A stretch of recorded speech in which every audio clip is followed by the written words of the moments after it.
Termiz shahridagi Amudaryo bolalar sog'lomlashtirish oromgohida O'zbekiston Respublikasi mustaqilligining 35 yilligi munosabati bilan bayram tadbiri o'tkazildi. Ko'tarinki ruhda tashkil etilgan ushbu kechada bolajonlar o'z mahorat va iqtidorlarini namoyish etishdi. O'tkazilgan tadbir haqiqiy bayram kayfiyati bilan boshlandi. Mustaqilligimizning 35 yillik shukuhiga bag'ishlangan kechada bolajonlar tomonidan tayyorlangan rang-barang sahna ko'rinishlari va sho'x raqslar yig'ilganlarga quvonch bag'ishladi. Bolajonlarning har bir chiqishi tomoshabinlar hamda tarbiyachilar tomonidan samimiy olqishlar bilan kutib olindi.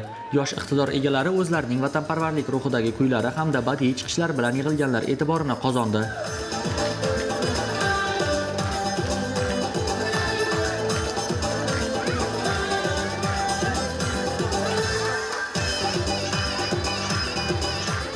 Tadbirning asosiy maqsadi mustaqillik g'oyalarini keng targ'ib etish, yoshlar orasida vatanga bo'lgan muhabbatni singdirish, milliy qadriyatga hurmat, tuyg'ularni singdirishdan iborat.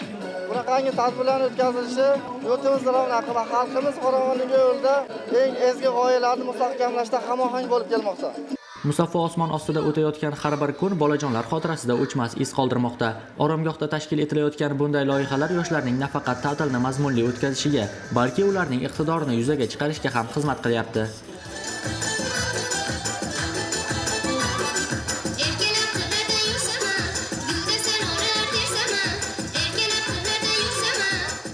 Hammamizni kayfiyatimiz juda ham zo'r.